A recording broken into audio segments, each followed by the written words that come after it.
তৎকালীন কংগ্রেস সরকারের আমলে 1995 সালে ওয়াকফ আইন সংশোধিত করা হয়েছিল, যার মধ্যে ধারা 40 গৃহীত হয়েছিল।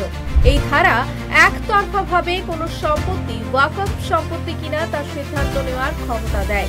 এই ধারার মতে বোর্ড নিজেই যে কোনো সম্পত্তি সম্পর্কে তথ্য সংগ্রহ করতে পারে, তারপর সেই সম্পত্তিকে ওয়াকফ ঘোষণা করা হতে পারে।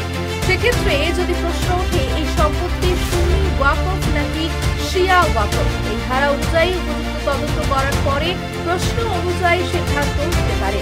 এছাড়াও ধারা 40 অনুসারে ওয়াকফ বোর্ড প্রাথমিক তদন্তের পর ট্রাস্ট এবং সোসাইটির সম্পত্তি বাজেয়াপ্ত করতে পারে।